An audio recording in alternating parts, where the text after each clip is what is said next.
Welcome, everybody watching on Catch and people who are here to TCC Talks Volume 4.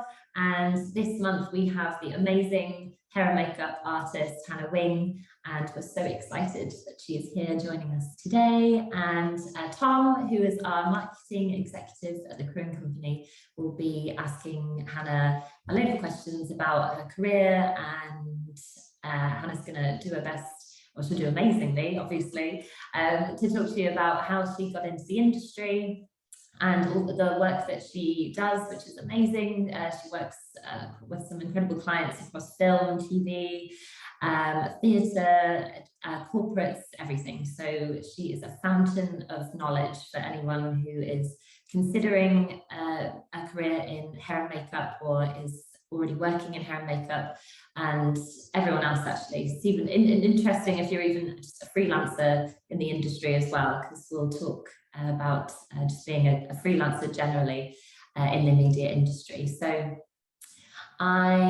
just to let everybody know, we are recording this, and I don't think there's any other housekeeping really. Oh yes, at the end we will have an opportunity for anyone to ask any questions. So if you have questions, you can type them into the chat bar, just for the couple of people who are here live. And yes, I think we shall begin. So I will hand over to you guys, Tom and Hannah.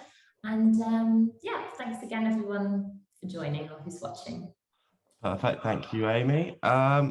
So I'll kick off with Hannah. I mean, we've spoken before because we've done an interview, but just we'll go over it again. So you originally started off your working life in finance, which is quite a juxtaposition to then going and working in makeup with famous people, and well, just the media in general is a bit of a crazy environment compared to finance. So how did you was it something you were interested in prior, like while you were working in finance? Makeup was one of your passions, or was it something that sort of evolved as you got older?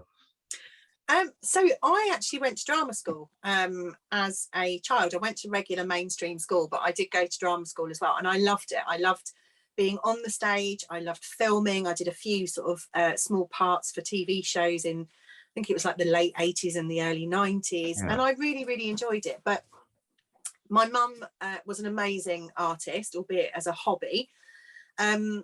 And I always loved the creative arts. I spent my youth going to the theatre and, you know, being really, really interested in cinema and stuff like that. So it was a world that I had a lot of interest in. But when I got to about, I think 15, 16, you still had to have an equity card to become part of the media industry. You know, that was an absolute prerequisite. And I got to 16 and I hadn't got my equity card. I'd actually missed out on, I was shortlisted for a huge part in London's Burning, which was an old TV show that was pretty big. And I didn't get the part and I didn't get my equity card, and I carried on doing a little bit of stuff. But fundamentally, I was kind of like, I need to get a real job.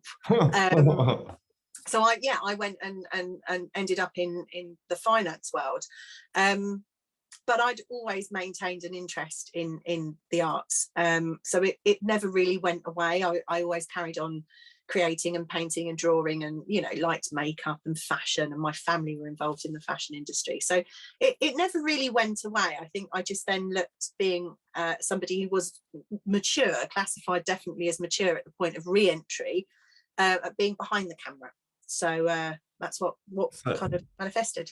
So how long did you sort of spend in finance before, I know, and I won't touch on it too heavily, you had a colleague pass away, and that was sort of your kickoff into, I need to change what I'm doing now and sort of follow my dream rather than stay in this one career trajectory? Yeah, I mean, the person that passed away wasn't a hugely close friend, but it was a colleague, and it was quite shocking. And I think from my point of view, I just sort of did a bit of, you had some introspection and worked out in my own head that, okay, you know, life, it can be very short, and I want to do something that I feel really enriched by, and that, you know, I don't feel like I'll get bored by it. It's quite cliche, but, you know, if you do something you love, you'll never feel like you're working, or something to that effect. And that's, you know, that's what I wanted to do. And I thought, well, what do I love? And I love the arts, and I love TV, and, you know, I like creating and makeup. So that was really the drive for me was to change my career and do something that I really loved, no matter how hard it might be. Did you have a couple of so when you were looking at getting out of finance and you wanted to pursue this career in media and the arts, did you sort of have an idea if I want to go into makeup and this is what I'm going to do, or did you have a few ideas that you sort of considered and then sort of it really was makeup. Yeah. And it was specifically makeup rather than hair and makeup or special effects and makeup or costume and makeup. It was just I would like to be a makeup artist, and that's what I think I will be good at. And the advantage that I felt that I had is that I'd spent 12 years in finance, and I'd worked as part of a team, I'd worked heading a team, I'd mentored, I had also, I felt, you know, pretty good business acumen. So it's not, I didn't just wake up one day and say, oh, I'm going to be a makeup artist out of thin air without a plan. Albeit quite a vague plan at that point, but I did have okay, this is what I want to do and this is where I want to be. Now work out how to get there. So what were your sort of first steps? What did you know you had to do to get where you wanted to be in the long run, or what did you start doing to get there? I decided it would be a really good idea to do a very short course into makeup just to test my abilities, because obviously you do your own makeup, you know your own face. You're kind of stuck with that one.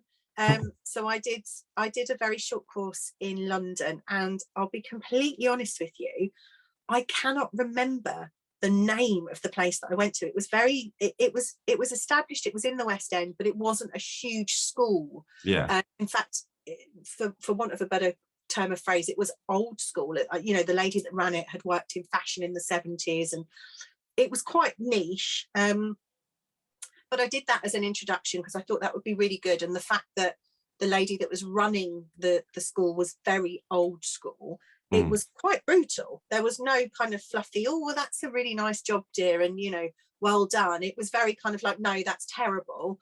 Do that again. That was her sort of way of doing things, and I kind of liked it. I'm slightly sadistic in that respect, that I'd rather people be honest and fluffy. So that was the first thing that I did. I quit my job. I did actually quit my job. I phoned my partner and said, do you mind if I quit? And he sort of, you know, said, well, okay, what are you going to do? And I said, makeup. And he reluctantly went, okay then. And I did. I quit my job, and I sort of woke up on the following day and was like, right, okay, so crack on. Yeah. So I did the course. The course was, I think, 9 days over 9 weeks. So sort of once a week I went off to this course and then had to bring models in, you know, towards the end of it. But it was all very low key. I did a lot of phoning around, speaking to friends who were either in the industry or associated with the industry. I had a few friends that were already part of the industry. I just sort of asked their opinion, and I very swiftly concluded that probably the best entry point was bridal, because that was going to be bread and butter. That was going to be a way of earning a living, going from a nice income to nothing, to then be able to go, right, well, people always get married, they need makeup, I can be a makeup artist. You know, I've been told that I'm good enough at least to start there. And this was the aim was to build your skills and talent base and contacts through bridal, and then make your way into the media industry from there. I mean, the idea, being brutally honest, was to earn a living. You know, I was 32. I wasn't living at home. I had a mortgage to pay. I was, you know, I was already established, but luckily I'd had a career which afforded me a little, you know, savings. And yeah, so I thought, okay, entry point is bridal. I still do bridal. I haven't gotten rid of that. I still do the odd bride here and there through choice. And I've worked with lots of brides over the years, but my goal was always media. And that was going to be my entry point, and then to expand and get my skills and knowledge up to then move into that side of things. So I guess that brings, so how long did it sort of take you to transition from, you know, your majority of your work being in bridal to being established in the media industry, sort of built up a good amount of contacts?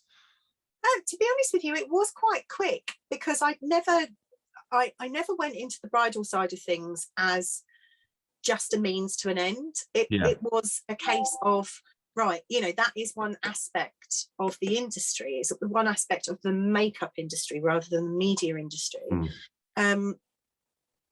And without going off too much on a tangent, I think the idea with makeup work and being a creative and enjoying creative work is that, you choose projects that bring you joy, really. And there is, without sounding too cheesy, wedding day is always joyful. People are going into it, it's happy, it's, it's a big day, it's the bride's, it's the bride and groom's big day, but it's particularly the bride's big day being looked at. So I never went into it with the, okay, well, I'm just going to do this for this long, and then forget all about it. But I went into doing the bridal because I thought, well, that's a really good way of, sustaining an income. People are always getting married. And it's actually a compliment to refining my skills for media makeup. And it's a good base. But I was very fortunate. I had a friend who was a friend who was already doing airbrushing, albeit more so on the self-tanning or the fake tanning side of things. And she'd often said to me, you'd be really good at airbrushing. And I'd said, oh, thanks, and never really thought much of it. But then when I moved over into makeup, she put me in contact with the founder of the airbrush company Airbase, who I work for and still work for, albeit much less these days. But she put me in touch with them. And that was my introduction into media, really, because they were, at that point, HD TV had become a big thing, and makeup was more important. Yeah, it was a lot less forgiving than very heavily pixelated TV screens. So I started airbrushing, and I started going into the big media, houses and TV stations to train other makeup artists who were established with airbrushing, which was, call it fate, call it luck, call it me being, sort of business minded, reaching out with my tools. It was right place. It's a bit of everything, really, isn't it? Yeah. It's who you are and how you work as well. So absolutely. I guess that sort of. So did you have to? Was there sort of a lot of skills you had to develop along the way, swapping from bridal going into? Absolutely. Yeah, absolutely. I mean, I've said this numerous times, and I'll never stop saying it. You never, ever, ever stop learning. And, I can go in, having now been in the industry for 15 years, I can go in and work with a trainee on a project who does something, and I'm like, wow, that's amazing. Show me how you did that. You just never stop learning.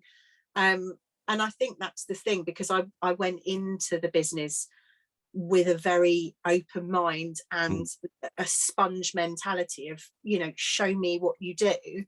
I've maintained that. I think it's really important as well. You can say, show me what you do. It doesn't mean you have to then do it yourself. No. It may not work for you. You may not like it, but show me what you do, because actually you can then pick and choose what's right for you. Well, I suppose makeup's evolved quite heavily as well, sort of in the past 15 years. And I think a lot of it goes credited to the Kardashians and probably Instagram as well, for sort of how it's done now and how people want their faces done, partly thanks to RuPaul as well, I guess. Yes. But, have you found that it's changed quite a lot what you've needed to do on screen, how people have their makeup done, if it's very different to how you started? Yes, it is, and it will always be different person to person. There is I think it's fair to say there is a kind of general look within the social media world, Instagram, etc. There is definitely a look, and as you've mentioned, the Kardashians and certainly RuPaul's Drag Race and things like that becoming huge. Makeup styles will always evolve. I mean, you, Tom, know that I have a huge passion for vintage and history, and that's another side of me. But research for many different jobs over the years has taught me that styles will always come in and out of fashion, and thin eyebrows and thick eyebrows and big lips and thin lips and colors, they'll always evolve, and person to person, every single person that I work with is different. So although there is a kind of prescriptive, for want of a better word, there is a prescriptive look for a certain generation, that then gets sort of more defined of, you know, it's a certain generation within a certain field of the media, because I'm not going to do a makeup on somebody from a reality TV show who's 22 that I would then do on a 75-year-old actress who's been around since they were 3. You know, it will always vary. So I think the short answer to your question is I try to cover as many bases as possible and continue practicing across a broad spectrum to keep myself up to date. But there are makeups that I prefer doing and some that I don't. I guess it's important to stand out from the crowd, really, having, as you said, many sort of different places that you can visit and different styles and techniques you can use. What sort of point did you get to with your career where it's, okay, I can take that job now, I don't need to take on all of these different jobs that are being thrown at me, I can be more selective with what I'm doing? Do you know what? The honest answer to that is probably only in the last few years, excluding the pandemic, obviously, but only in the last few years have I really felt comfortable, and I won't say confident, it's probably the wrong word, but comfortable enough to kind of go, right, do you know what? I don't need to say yes to everything to prove to myself that I'm a good, worthy makeup artist. You know, I think you do get to a point, and it probably comes with experience and age to a large degree, where you don't want to do certain things. And when you have that bit of introspection to look at, you know, where you're at, you can make that leap and say, well, okay, I'm not going to say yes to this, and I'm confident that more work will come along. But I think earlier on in my career, honestly, and early on in a lot of people's careers, there is that, particularly as a freelancer, there is that panic of, oh God, you know, if I don't say yes to this, where's the next job coming from? So yeah, honestly, probably only the last few years out of the 15 where I've gone, okay, no, I'm just going to stop worrying about stuff, stop panicking about stuff, and, you know, ask the universe, if you like, and wait for stuff to come in. Do you think at the beginning you do need to sort of, in your opinion, say yes to everything that comes in, or you should start being more selective? Do you wish you'd started being more selective earlier, perhaps? No, not at all. I firmly believe that it is really enriching to dip your toe in the water of lots of different things. I'm not suggesting by any stretch that you have to say yes to everything. Of course, it has to suit your circumstances, has to suit your pocket. You know, not all jobs pay the same, not all jobs are within a geographical location, it might be difficult for you to get to, etc. So absolutely not. I'd never say to anybody, oh, you know, take everything. But what I would say is push the boundaries, you know, say yes. Don't ever take a job just based on what it's paying. You know, that subject probably warrants an entire TCC talks of its own, so I won't go off on that tangent. But I do think, don't take a job based on what it's paying. Take a job based on what you feel you can bring to the table and what you feel you will learn from it. And particularly when you're starting out as a makeup artist, what you're taught at any school or from any course will only be a very, very small fraction of what you need to know in this industry to succeed. So putting yourself out there and getting the experience and taking on different jobs and working out what you like, what you don't like, what's good and bad, will always be an advantage. Spend those years establishing yourself. Yeah, absolutely. Right, I've got to move on to now. It's slightly more of a technical, boring bit, so we won't spend too long on it because I don't want to put you to sleep. But it's a question we get asked fairly often, and I think it's more important for those starting out in the industry. How do you sort of go about setting up your business? You know, how did you know whether you wanted to work with an umbrella company or as a limited company, or how were you guided into what to say? I suppose working in finance, you kind of helped a little bit. Yeah, I mean, it helped a little bit, but it did only help a little bit. I think when I started out, having an agent or having a representative of some description was a little bit more tricky. You had to be someone, or you had to have this amazing portfolio to really even be considered for representation. when I started out, and it was a little bit different. So what I felt personally was the right thing to do was to establish a profile. I picked a business name, I set up a website, I looked at establishing myself as a self-employed individual at that point.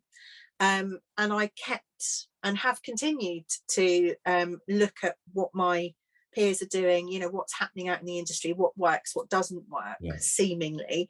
And I set myself up as a sole trader, first of all.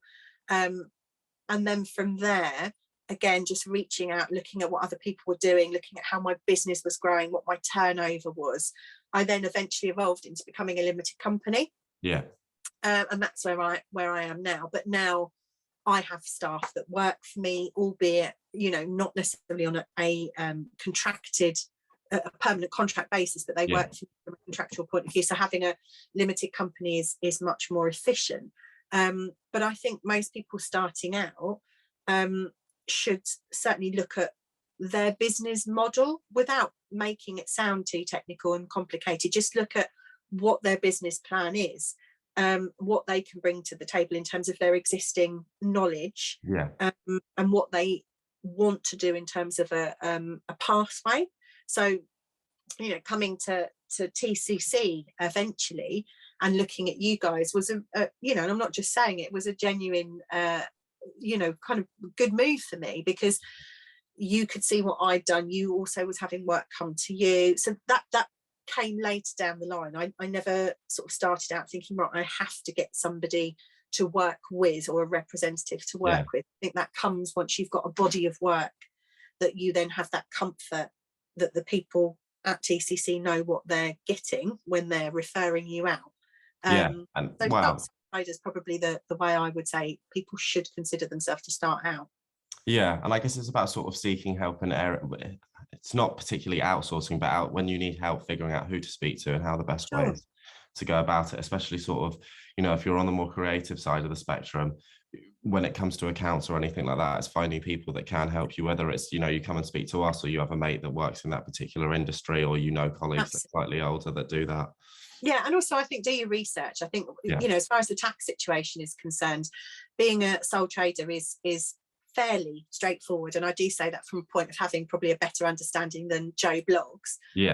But being a sole trader is probably the simplest way to start out.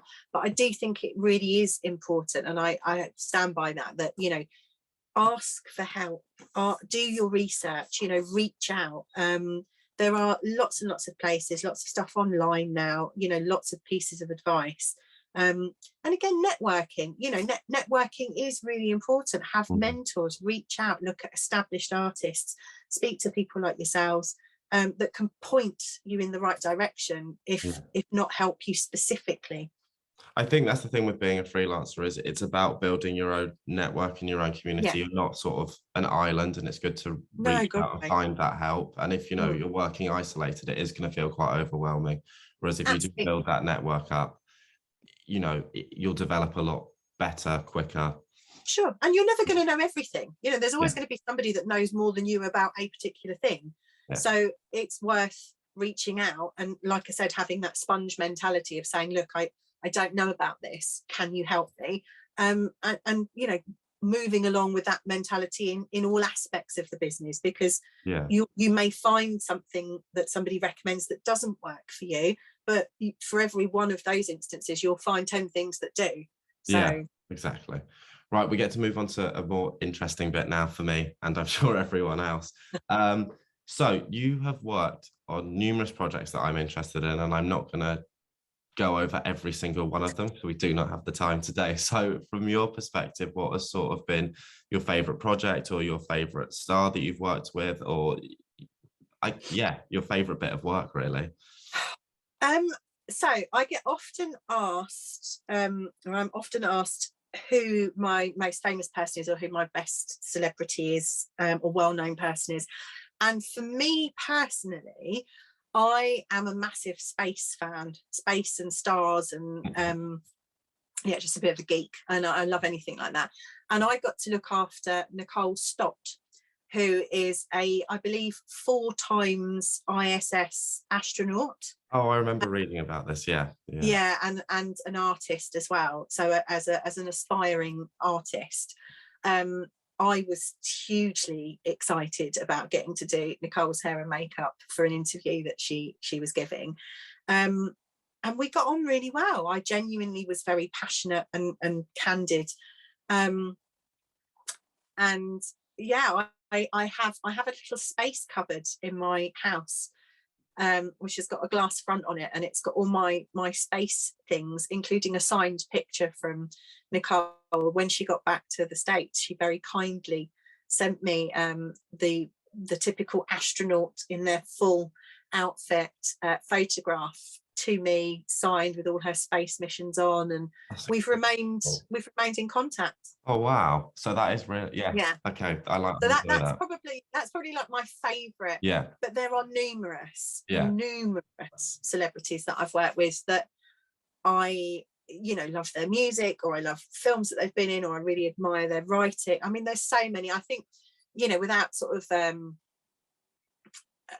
I suppose without going into too much depth, because there are so many. One of my favorite moments was we had Sting on Sunday brunch. Big Sting fan, just the nicest guy, nicest guy who was so uncelebrity like, and he was like, oh, come sit down, we had some whiskey tasting. This was all off camera, and he was like, oh, have some, these are really nice. So I sat drinking whiskey and eating oysters with Sting randomly on a Sunday morning. Yeah, just a random Sunday. But yeah, there's loads of moments over the years. I mean, I did a job recently through you guys for Lotus, which was the launch of the new Lotus Electra car. It was a corporate job, but it was a live theatre show. Absolutely incredible. I had a team working for me.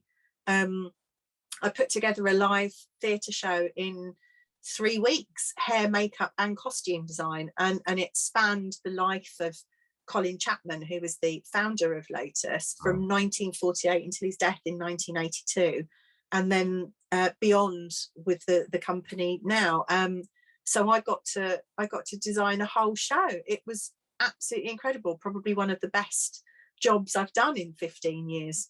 On these sort of creative jobs, are you given sort of full control over what makeup you're going to do, or do they give you like a prompt of some description of what they want? That's job to job. I would say most of the time it's a brief of what the client wants. The Lotus job was very specific because it was representing real people in history. So I actually went and had a meeting with the son of Clive Chapman, who was the founder of Lotus, which was very special. Went to the Lotus head office and got to see and touch all of these historic Formula One cars, and handle all of these photographs and historic documents to really create this visual. But most often I would say there is a brief. Sometimes you do get a job and I will have complete artistic license to do as I please. Do you find it more exciting with a brief, or sort of carte blanche to do whatever you like? If it involves historical research, I absolutely love it. I'm also, as much as being a space geek, I love history. So if I get to go research something, you can find me, knee deep in books in my office and on the internet, and creating all of these mood boards. I do like a brief. I like the challenge of being given a brief and presenting something and having a client go, yeah, that's brilliant, that's really nice, that's really rewarding. It brings me on to talking about sort of history. This is the vast juggling act that you now sort of provide. So you have a child, you run your own vintage business, or you have a daughter, should I say. You run your own vintage business that you took over from your father, if I'm right. You do your makeup, and then you've written books as well. So how do you sort of find all the time to manage everything? I like being busy, and I said earlier on, I can't remember if it was when we were talking off camera or on camera, but it is cliche, but it is true. If you find a career which you love, it does not feel like work when you're doing it. And I love my job. and I love all aspects of my job. So I am now, as a parent, I accept that there are certain things that I cannot do at the drop of a hat like I used to, or I do not physically have the time available, because I have to parent, and that has to be a priority. But the balance is really about putting your toe in the water and seeing what works. Last year was an incredibly busy year for me, and I planned to take December off, and come December I got really, really poorly, just because it was the winter. I thankfully didn't get COVID, but you know, I got bugs after bugs after bugs. My daughter had brought home bugs from school.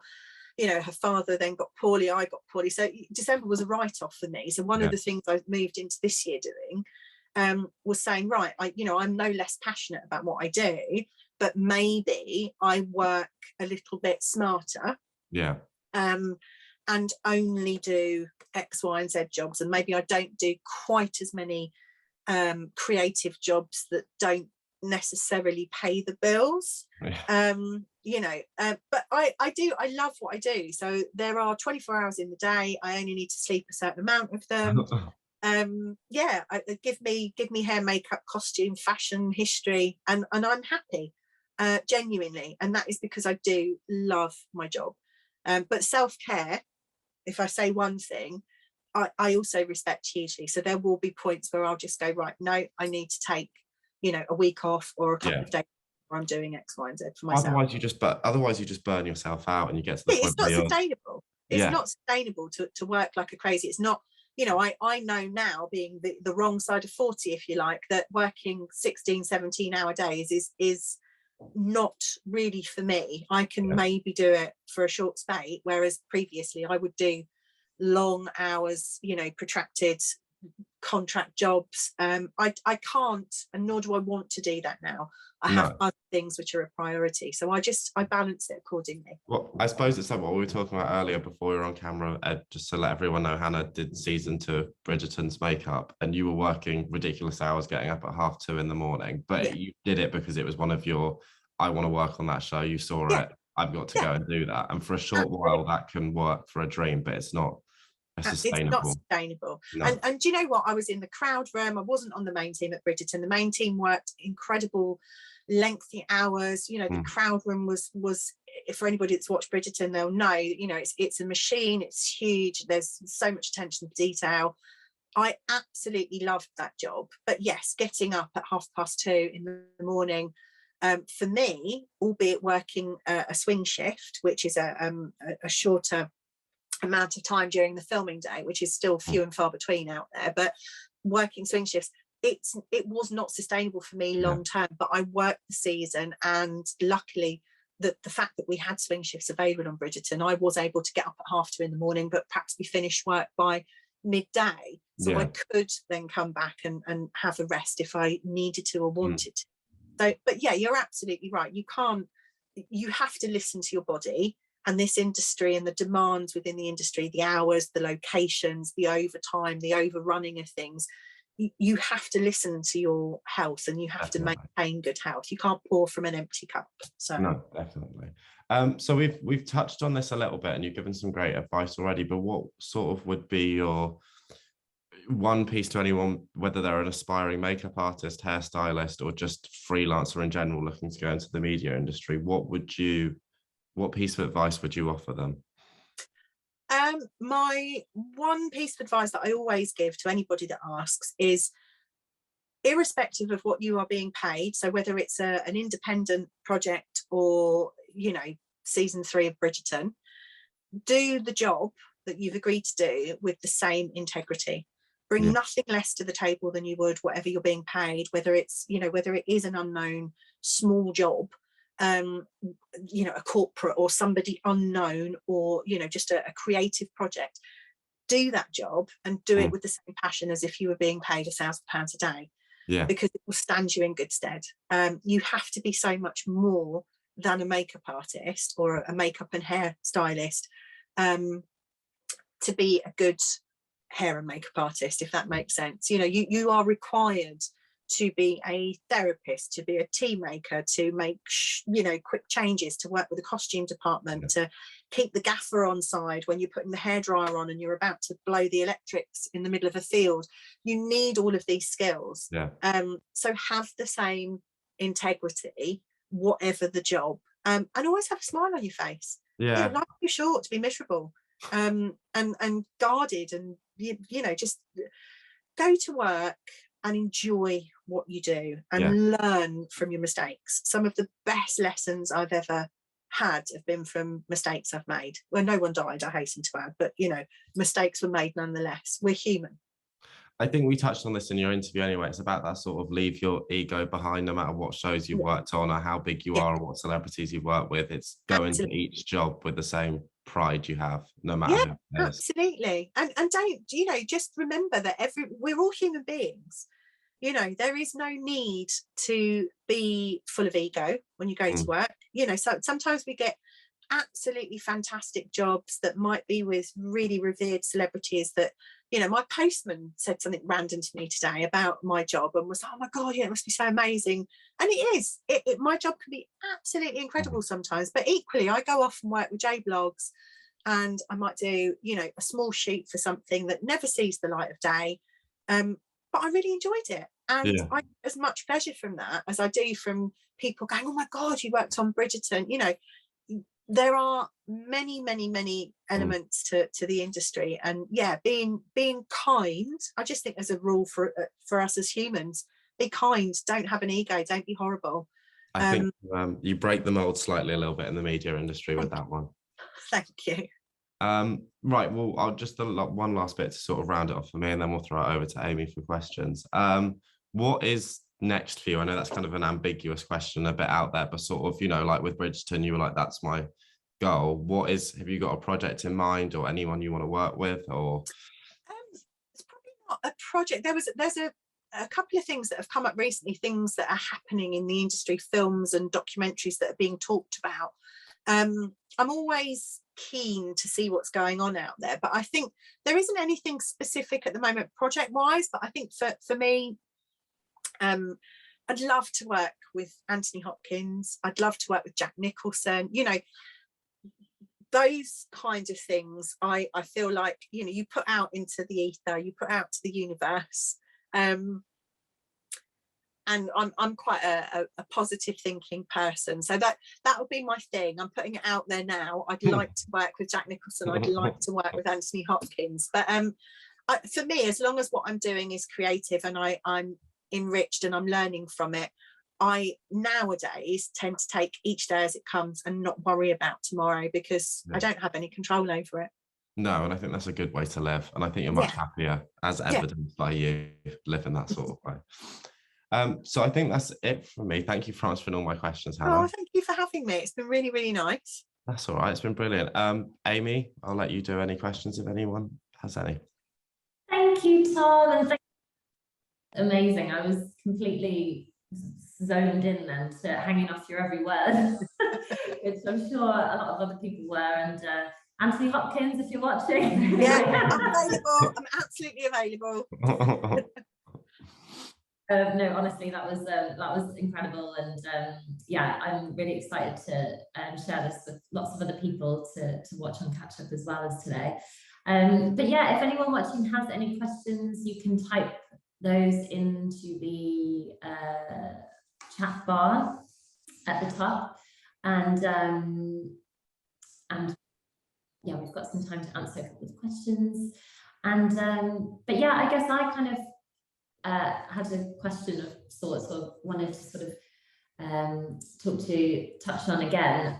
I think it's so amazing that you have had, well, you're still having, obviously, your current career, but you've had two really successful careers in complete different industries, and I think it's really inspiring to, for people who might be thinking that they want to change, switch things up completely, but are perhaps, really apprehensive and, have mortgages to pay and family maybe to look after already, and are thinking, oh, I'm too old, or, the competition out there is too much, and I'm too afraid, you know, of everything that could go wrong. And I guess, you know, I'm sure you empathize with all of that. And I Yeah. guess maybe, you know, is there any other bits of advice you'd want to give to people who might be worried to make that big decision, that big change? I'd probably say, with respect to that, you know, you have to be a realist. You have to, you know, the mortgage is not going to be paid by front covers of magazines or, you know, Goodwill. We have to earn a living. So I think for anybody that does want to make a change and perhaps is more mature, you're never too old. You are absolutely never too old to do what you enjoy. I watched an interview with Jamie Curtis recently, and you know, she was talking about the fact that she got to 60 and there were so many things that she wanted to do, and it really resonated with me, because she said, well, I thought, if not now, then when?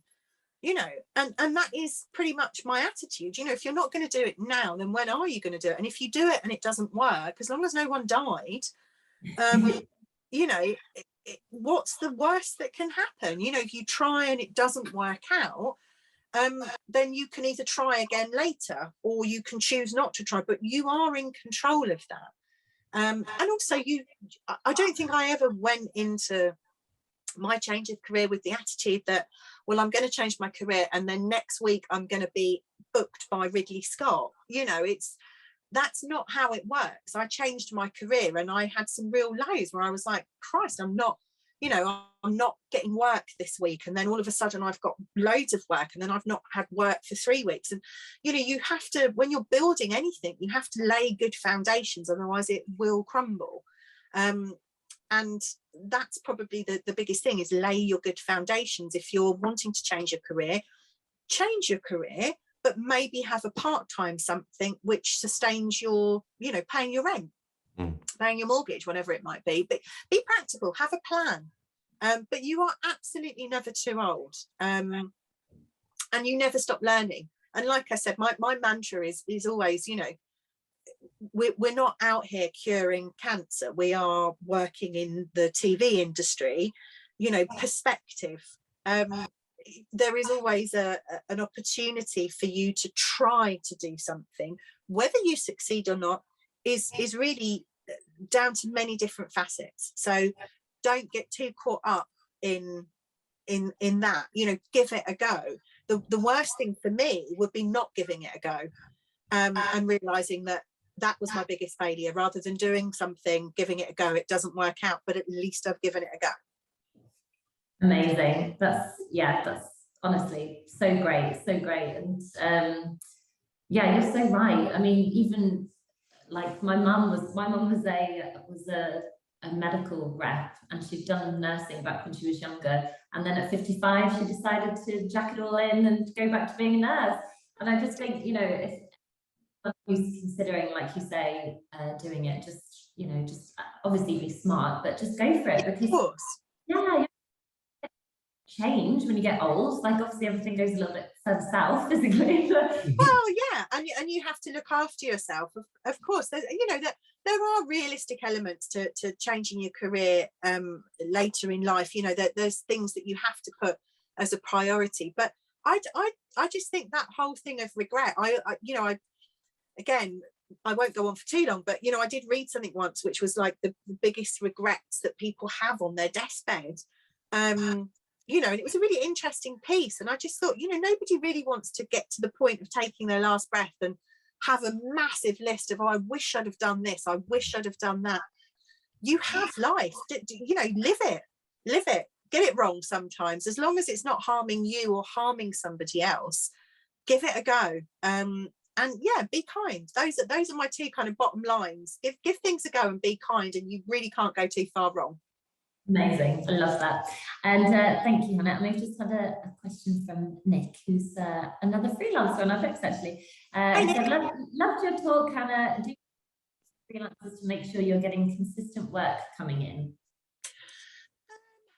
I don't have any nuggets to guarantee that, but I would say make sure you get to know your preferred work sources. So for example, I try to and be sincere with it. That is another big bottom line for me, sincerity. But you know, if you are a member of TCC, for example, make sure you're in touch with the guys. That, you know, I'm saying this very sincerely. To me, I need to get to know you guys. You know, you guys need to get to know me. It's not just a, oh, you haven't given me any work, let's have a bit of a moan about it. I need to be fresh in your minds, and you need to be fresh in mine. So I need to be sending you updated CVs. I need to be making sure that you know what I'm doing, so that I'm fresh in your mind. And I would probably extend that across the board. Make sure you've got a good social media presence, and a professional social media presence. One of the things I used to say to my students when I was teaching, whenever I walked into any school or university or whatever the environment, I would always Google who I was potentially going to be teaching, or who I was going to be giving a talk to where possible. And you'd be amazed the amount of things people put on the internet that are really quite terrifying and off-putting as an employer. So, you know, make sure your profile is up to date. Make sure you're fresh in people's minds.